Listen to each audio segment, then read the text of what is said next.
ऐसा कहते हैं कि जब बुरा वक्त आता है तभी आदमियों की पहचान होती है, इंसानियत की पहचान होती है, अपनों की पहचान होती है। और ऐसा ही वक्त आईबीएस की फैमिली में आया है, जिसमें इनके रिश्तों की और ज़्यादा भले ही खुल के सामने आ गई है। चलिए उतारते हैं नकाब एक एक के चेहरे से। बने रहिए हमारे साथ। आज की चर्चा में आपका स्वागत है। जो लोग चैनल पर पहली बार आए तो प्लीज़ सब्सक्राइब कर लें और बेल आइकन भी दबाएं, जिससे कि आने वाली वीडियो की इन्फॉर्मेशन आपको टाइम से मिल जाए। आप हमारी इंस्टा आईडी पे भी हिट कर सकते हैं, इंस्टा आईडी नीचे दी हुई है। तो आइए पहले शुरुआत करते हैं बड़ों से। तो सबसे पहले बात करेंगे अम्मी जान की। एक डब्बा का जहान है और एक अम्मी जान का जहान है। इनको किसी से कोई मतलब नहीं है। उन्हें खाने के लिए मिल जाए, सूट मिल जाए, ज्वेलरी मिल जाए, इससे बढ़िया और कोई काम नहीं है। ना उन्हें फैमिली से मतलब है, न रिश्तों से मतलब है, न रिश्तेदारों से मतलब है। अब देखिए, रमजान खत्म हुए कितने दिन हो चुके हैं आप सबको पता है। लगभग 2 महीने होने जा रहे हैं और इस बीच में जितने भी जुम्मे रात और जुम्मे आए, यानी कि थर्सडे एंड फ्राइडे, इन 2 दिनों में अम्मी ने रमजान रखा है। ये 2-2 रमजान रख रही हैं हर हफ्ते में और लगभग 2 महीने से रख रही हैं। अब कुछ लोग कहेंगे रमजान रखने में ऐसी क्या बात है। लेडीज़ के साथ में ऐसा होता है कि हर साल उनके 4-5 रमजान ज़्यादा से ज़्यादा छूट जाते हैं। वो इसलिए छूटते हैं कि लेडीज़ की जो मंथली साइकिल होता है उसमें वो रमज़ान नहीं रखते हैं। तो उसके लिए ये बताया गया है कि रमज़ान जब पूरे हो जाते हैं, रमज़ान का महीना जब ख़त्म हो जाता है, उसके बाद में आप रमज़ान रख सकते हैं। लेकिन 2 महीने से इनके लगातार रमज़ान चल रहे हैं। अब उसका रीज़न मैं बताता हूँ कि इस तरह से एक्स्ट्रा रमज़ान क्यों रखे जा रहे हैं। ये एक्स्ट्रा रमज़ान इसलिए रखे जा रहे हैं क्योंकि डब्बा की प्रेगनेंसी का पीरियड चल रहा है और जब तक उसके डिलीवरी होती है तब तक ये ऐसे ही रमज़ान रखती रहेंगी। देखिए, इनिशियली तो जो खाला हैं वो भी रमज़ान रख रही थी क्योंकि ये सभी लेडीज़ के साथ में होता है, लेकिन उसके बाद में उन्होंने रमज़ान रखने छोड़ दिए और अब सिर्फ और सिर्फ अम्मी रमज़ान रख रही हैं। और वो कब रखती हैं? फ्राइडे को रखती हैं और थर्सडे को रखती हैं। जितने भी रमज़ान रखे जा रहे हैं डब्बा के लिए रमज़ान रखे जा रहे हैं। डब्बा के लिए ना कह के डब्बा के बच्चे के लिए रमज़ान रखे जा रहे हैं। उसके 2 रीज़न हैं। एक रीज़न तो ये कि ये बच्चा जो आईवीएफ से आने वाला है, तो आईवीएफ से आने वाले बच्चों में कॉम्प्लेक्शन की प्रॉब्लम होती है। तो ये ठहरे पुराने टाइप के लोग, दादी, नानी और ये डब्बा। अगर डब्बा काले बच्चे को लेकर बैठेगी, आई एम सॉरी, इसकी तरह की बातें नहीं करनी चाहिए। मैं बिल्कुल रेसिज्म के बिल्कुल खिलाफ हूँ, लेकिन क्या है कि ये इनकी ही फैमिली से बात निकल कर आई है, तो ऐसा ये बिल्कुल नहीं चाहते इस तरह का बच्चा। दूसरा, मैडम के साथ जो हुआ था, मतलब कि जिस तरीके से जो दूसरा बेबी हुआ, मैडम का जो बेबी हुआ, उसके साथ में जो प्रॉब्लम्स रहीं, आप सबको पता है कि वो कितना स्लो वर्क कर रहा है और कितना पीछे चल रहा है। इस तरह की कोई भी बात इस डिलीवरी में सामने ना आ सके, इस बात के लिए वो रमज़ान रख रही हैं और लगातार रमज़ान रख रही हैं। और ये रमज़ान तब तक रखेंगी जब तक कि रिज़ल्ट सामने नहीं आ जाता, यानी कि डिलीवरी नहीं हो जाती। चलिए, इस बात में भी कोई प्रॉब्लम नहीं है। एक माँ है, अपनी बेटी के लिए अगर रमज़ान रख रही है, उसके बच्चे के लिए रमज़ान रख रही है, नथिंग बैड इन दिस। लेकिन बैड इसमें यह है कि अम्मी साथ साथ नानी बनने जा रही हैं, लेकिन उससे पहले दादी बनी हैं। और जब दादी बनी थी तो तब इनका ये सब जो प्यार है, ये जो इबादत कर रही हैं, ये रमज़ान रख रही हैं, तब कहाँ चला गया था। इसे पता चलता है कि बेटी की प्रेगनेंसी तो प्रेगनेंसी है, लेकिन जो बहू की प्रेगनेंसी थी वो प्रेगनेंसी नहीं थी। अगर आपने देखा हो, कहीं पर भी उसकी ना तो पैम्परिंग हुई, ना उसका ख्याल रखा गया और ना ही उसके लिए कहीं भी क्रेविंग हो रही है, ये हो रही है, वो हो रही है, इसको ये बना के दे दो, वो बना के दे दो, ना, कुछ भी नहीं हुआ। यही वजह है कि इतनी बड़ी न्यूज़ आज की डेट में चल रही है कि मैडम की जो तबीयत ख़राब है और उनके ट्यूमर है और वो ट्यूमर कुछ और भी हो सकता है, ऐसी आशंकाएं बताई जा रही हैं। आशंका मतलब सस्पेक्ट किया जा रहा है। क्या ऐसे में अपनी बहू के लिए रमज़ान रखने की ज़रूरत नहीं थी क्या?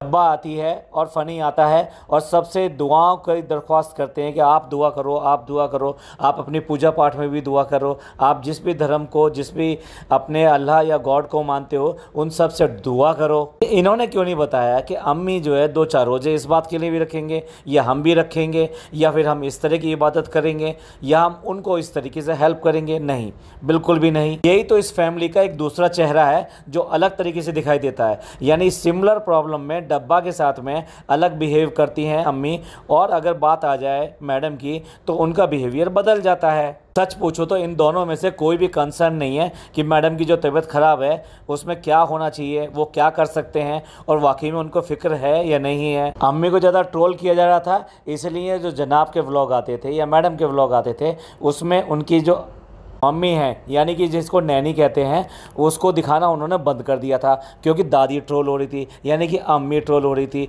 तो इस तरीके से इन्हें कुछ करना भी नहीं है, ना पोते का कुछ करना है, ना बहू का कुछ करना है, सच पूछो तो अपने हस्बैंड का भी कुछ नहीं करना है। बस इनके लिए इनकी जो मौधा की जो इनकी फैमिली है वो सारी इनके साथ हो और इनको खाने पीने को इनके बिस्तर पे मिल जाए, साथ साथ इनको सूट मिल जाए, साथ साथ इनको और ज्वेलरी या समथिंग इस तरह की चीज़ें मिल जाएं। इनके लिए ज़िंदगी बस इतनी ही है। बस इनके लिए भालू को आगे बढ़ा दो, आगे बढ़ा दो, आगे कहाँ लेके जाएं। वो बहुत आगे पहुंच चुकी है, उसकी हालत ये हो चुकी है कि उसका सीजर के अलावा कुछ भी नहीं हो सकता।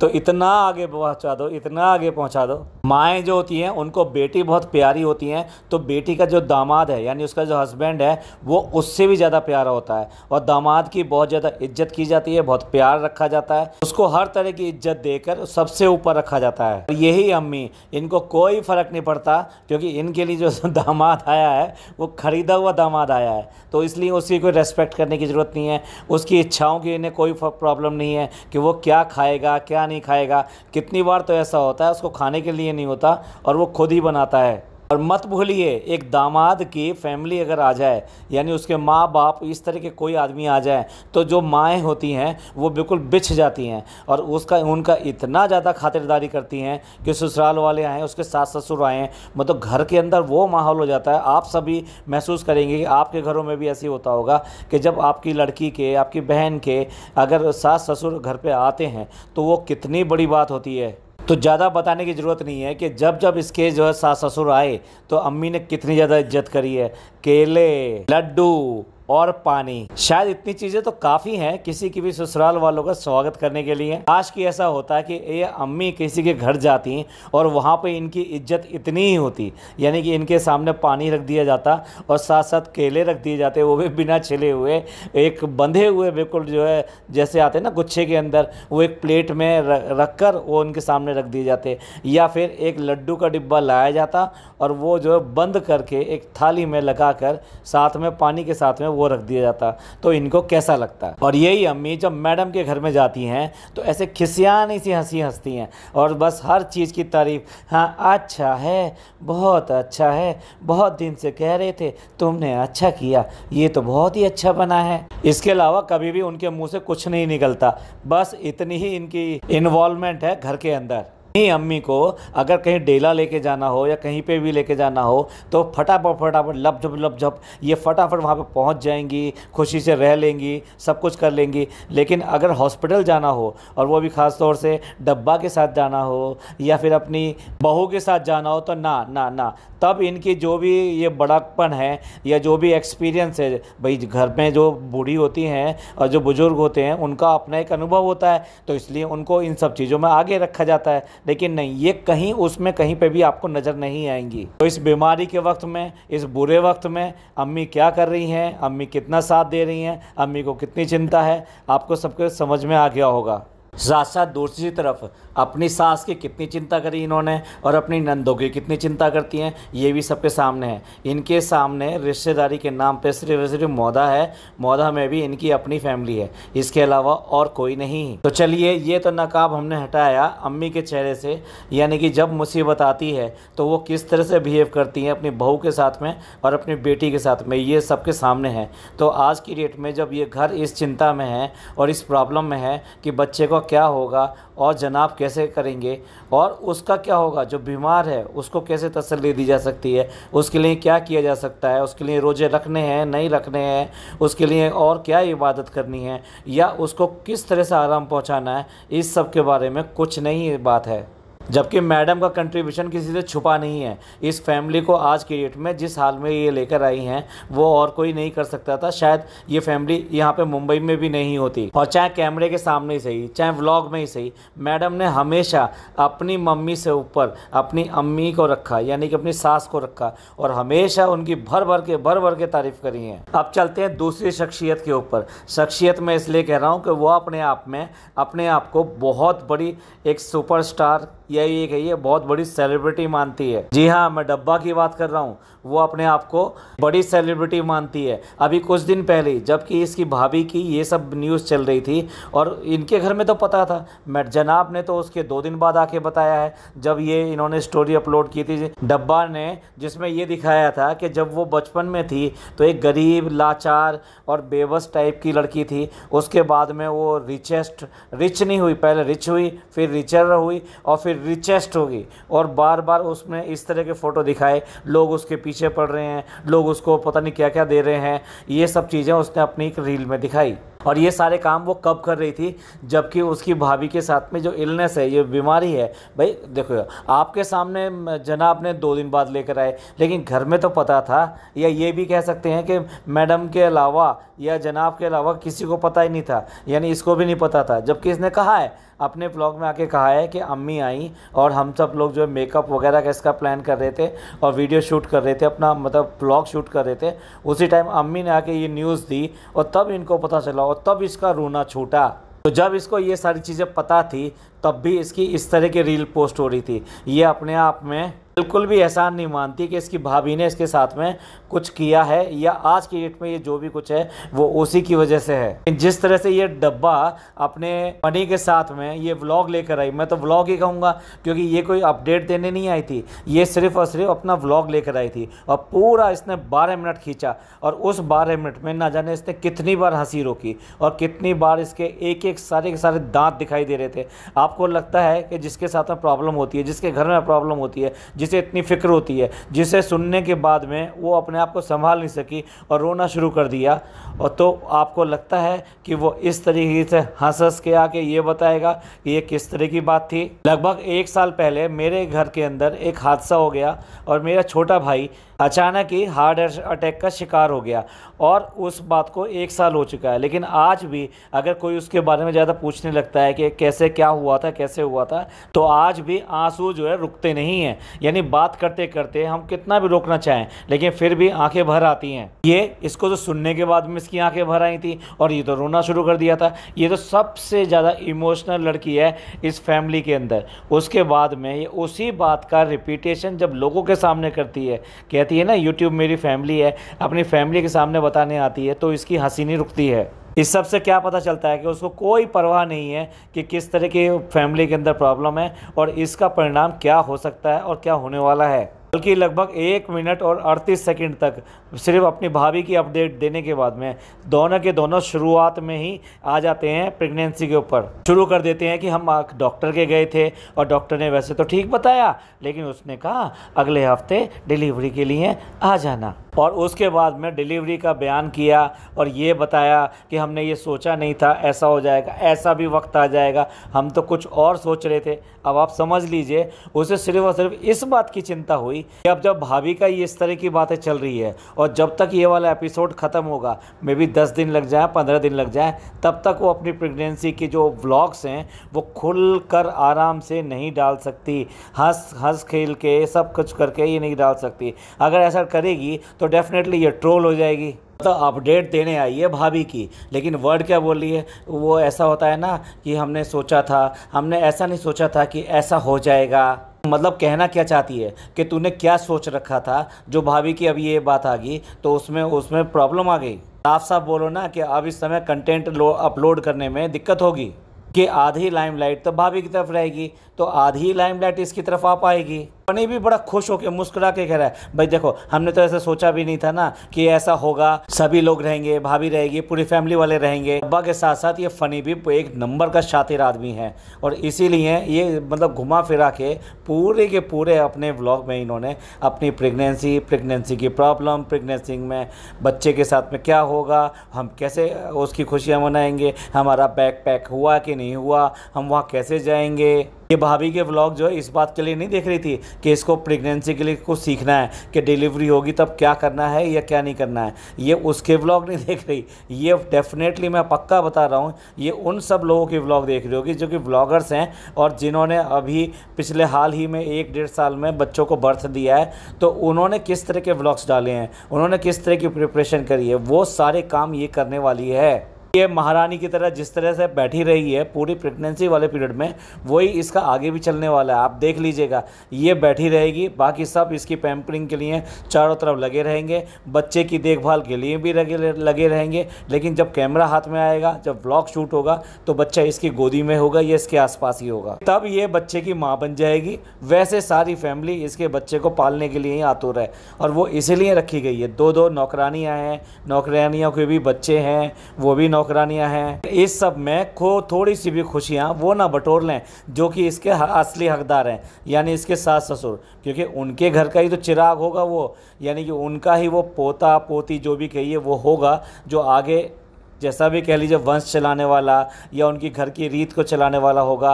लेकिन उनको खुश होने का कोई अधिकार नहीं है कि जो वो यहाँ पर रहें और जाके इस तरह से करें, इसलिए उनको पूरी तरीके से दूर रखा गया है। अब ये अनाउंस कर चुकी है कि अगले हफ्ते ये सब है, लेकिन उनका अता पता भी नहीं है अभी तक भी। और इसका ये कहना कि भी कुछ भी कर लो, कुछ भी कर लो, कितना ही रो लो, 2 दिन रो लो, 3 दिन रो लो, पर फिर भी आपको ऐसे ही होना पड़ता है। क्या कहना चाहती है? मतलब ये कहना चाहती है जो बीमारी है ये ऐसी है कि रो लो, धो लो, कुछ भी कर लो, उसके बाद में कुछ होने वाला नहीं है।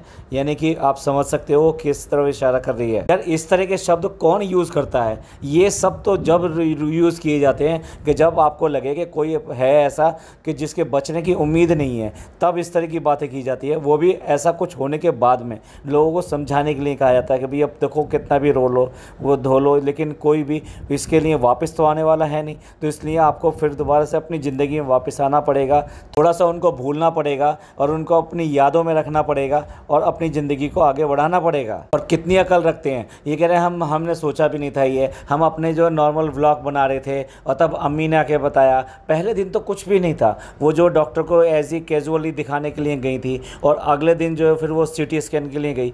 तुम्हें पता है CT स्कैन क्या नॉर्मल चीज़ है? CT स्कैन को मतलब क्या समझ लिया कि जैसे शुगर चेक कर रहे हो? तब भाभी का CT स्कैन का प्लान हो गया कि भाई CT स्कैन करना है। उसके बाद में भी इसको सीरियसनेस नहीं लगी, कितना मजाक बनाती है ये। बड़ा डॉक्टर बोल रहा है ये गुट को कि CT स्कैन तो होता ही नहीं है। मैंने बोला CT स्कैन तो होता नहीं है। और उसके बाद में हम जो अपना व्लॉग शूट कर रहे थे, मेकअप का व्लॉग शूट कर रहे थे, तभी अम्मी ने आके हमको बताया आपको तो पता ही है मेरा कैसा हाल हो गया था। और ऐसा कहते समय उसने ना केवल हंसी है, मुस्कुराई है, सब कुछ किया है।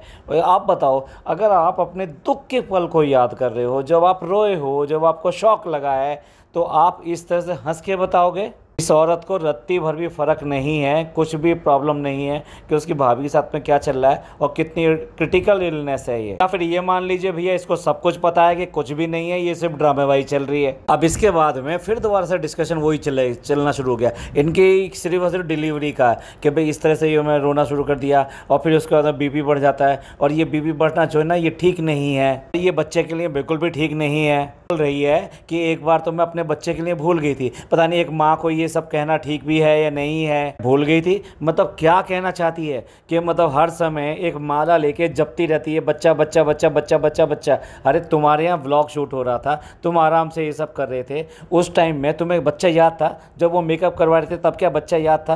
किस तरह की बातें कर रही है कि मैं अपनी मतलब भाभी की प्रॉब्लम में अपने बच्चे को भूल गई। मतलब बच्चे को भूलने का क्या मतलब है? उसको दूध देना भूल गई, उसको दवाई देना भूल गई, उसको रोता हुआ छोड़ के इस तरह की बातें करने लगी। इतनी बेवकूफ़ों का तरह की बातें करती है, क्या दूसरों को कन्विंस करने की बातें कर रही है किस तरीके से, कि मैं कितनी ज़्यादा मतलब उसके लिए चिंतित थी, कितना ज़्यादा मुझे प्रॉब्लम हुई थी। सब फेक, सब बकवास और सब इलॉजिकल बातें कर रही है। सिर्फ तो भाभी की बात बता रही है और फिर उसके बाद में फिर अगेन बच्चे के लिए आती है कि नहीं, सब बोल रहे हैं कि भाई देखो भाभी की तो ठीक है, लेकिन जो है ये बच्चे के लिए ये ठीक नहीं है और तुम इस तरीके से क्यों कर रही हो, तुम अपनी तबीयत नहीं खराब करो। सबसे ज़्यादा क्लाइमैक्स तो ये लगा कि जब उसने ये कहा कि मैंने तो अपने बच्चे को भी कहा है दुआ करने के लिए, वो बच्चा भी दुआ करेगा। कर दी होगी ना उसने दुआ ज़रूर। जो अपनी हरकतें करती रहती हो, रात दिन ये हरकतें करती रहती हो, वो हरकतें भी तो बच्चा सुन रहा होगा, देख रहा होगा। अगर तुम्हारी दुआएं सुन रहा है तो वो ये वाली सब हरकतें भी देख रहा होगा। भाई ये तो एक तरह से मैं कहूँ मास्टर स्ट्रोक था। फालतू की बात है कि भाई मैंने तो अपने बच्चे को भी कह दिया। अरे तुम कर लो पहले भाभी की फ़िक्र, तुम तो करके दिखा दो। तुम तो उसको हॉस्पिटल तक गई नहीं, वहाँ हॉस्पिटल तक गई कि नीचे से चली आई? अरे जब वहाँ तक गई थी और तुम्हें इतना रोना आ रहा था, तुम्हें इतनी प्रॉब्लम हो रही थी, तो ऐसा हो ही नहीं सकता कि आदमी बिना बिना मिले, नहीं नहीं मुझे तो देखना है, मुझे तो अपनी भाभी को मिलना है, मुझे तो बात करनी है उनसे। आदमी कैसे करके जिद कर लेगा, कुछ भी करेगा, मानेगा ही नहीं और वहाँ जाएगा ही जाएगा। एक नंबर की झूठी इंसान है। क्या कह रही है कि भाभी ने मना कर दिया? अरे भाई हद है, हद है, हद है। मैंने कल भी कहा था कि भाभी क्या गेट पास साइन करती है कि जब इसको गेट पास मिलेगा तभी ये ऊपर आएगी। अरे भाई अगर तुम हॉस्पिटल पहुंचे हो, तुम्हें पता है रूम नंबर क्या है, तुम्हें पता है फ्लोर क्या है, तो आप लिफ्ट लेते हो और उस फ्लोर तक पहुँचते हो और फिर उसके बाद में अपने पेशेंट के पास में उसके रूम तक जाते हो। जब तक आप रूम में नहीं पहुँचते हो उसको, आदमी को पता नहीं लगता है कि कौन मिलने वाला आया है। और हाँ, मान लेते हैं, चलिए किसी ने बता दिया कि डब्बा मिलने के लिए आई हुई है, तो भाभी मना कर रही है। वाह, भाभी को ये पता है इतनी दूर से चलकर प्रेगनेंसी की हालत में वो उससे मिलने आई है और अब यहाँ आके वो ये मना कर दे। अगर मना करना था तो पहले ही करना था कि भाई उसको बोल देना वो ना आए यहाँ पे, उसकी हालत ठीक नहीं है। लेकिन सारी बातें एकदम, एक एक बात बनावटी है इनकी, एक एक बात नकली है और बकवास है। चलिए, बातें तो बहुत सारी हैं, इनके चेहरे से नकाब तो आप देख ही रहे हैं, ये सब उतर रहे हैं, ये सब सिर्फ ढकोसलेबाजी कर रहे हैं, दूसरे का ख्याल करने का ड्रामा कर रहे हैं। असल में ये बहुत खुश है अपनी प्रेगनेंसी और इन सब को लेके, भाभी से कोई मतलब नहीं मिल रहा है इसको। बस अफसोस है तो इसी बात का कि कैसे करके इसके व्लॉग्स आएंगे और जो इसने सोच रखा है किस किस तरीके से ये करेगी वो अब कैसे होगा अगर ये भाभी का एपिसोड जल्दी ख़त्म नहीं हुआ। अम्मी का तो हमने बता ही दिया आपको किस तरीके से, उसको बिल्कुल भी इस बात की चिंता नहीं है, उससे यह चिंता तो उसे अपनी बेटी की है। तो आप इन सब के बारे में क्या विचार रखते हैं? आपका क्या कहना है इन सब के बारे में? प्लीज़ कमेंट करके ज़रूर बताइएगा इनकी इन ड्रामेबाजियों के बारे में। ये पॉडकास्ट आपको अच्छा लगा हो तो प्लीज़ लाइक कीजिए, सब्सक्राइब कीजिए, शेयर कीजिए। थैंक यू, धन्यवाद, शुक्रिया।